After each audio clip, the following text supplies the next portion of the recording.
Assalamualaikum warahmatullahi wabarakatuh. Saya Inara Syarafina dengan NIM 118701037. Dalam video kali ini saya akan menjelaskan tentang risiko obligasi untuk memenuhi tugas pertemuan 7. Sebelum masuk ke materinya, ada pendahuluannya, yaitu tidak ada investasi yang bebas risiko. Tingkat risiko investasi berbeda-beda antara satu efek dengan efek lainnya. Risiko obligasi relatif lebih rendah dibandingkan efek ekuitas lain. Salah satu risiko obligasi adalah perusahaan gagal membayar pokok pinjaman. Besar kecil risiko gagal bayar akan mempengaruhi tingkat suku bunga yang ditawarkan. Peringkat surat utang memegang peranan penting dalam perdagangan surat utang, baik di pasar perdana maupun sekunder. Selanjutnya yaitu pengertian risiko. Secara umum, risiko sendiri berarti kemungkinan kerugian sebagian atau keseluruhan investasi. Risiko dapat diukur dari standar deviasi actual return atau hasil yang diperoleh terhadap expected return atau hasil yang diharapkan. Selanjutnya ada jenis-jenis risiko. Yang pertama yaitu ada risiko kredit, yaitu risiko paling serius dalam pasar surat utang. Kemungkinan kerugian berupa utang pokok, bunga, gangguan aliran kas, dan naiknya biaya tagihan piutang.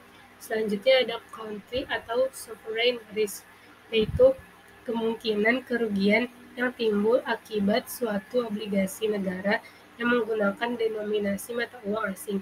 Selanjutnya ada risiko pasar, yaitu kemungkinan kerugian yang timbul akibat pergerakan berbagai faktor dalam pasar keuangan, contohnya suku bunga dan kurs. Selanjutnya ada risiko likuiditas. Risiko likuiditas yaitu risiko gagal bayar tepat waktu pada saat jatuh tempo, tapi dibayar setelah jatuh tempo. Jenis risiko ini sangat erat kaitannya dengan risiko kredit.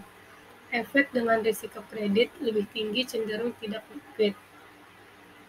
Selanjutnya ada risiko operasional, yaitu risiko ini berhubungan erat dengan kegiatan internal perusahaan emiten, misalnya kegagalan sistem, proses, dan sumber daya manusia perusahaan.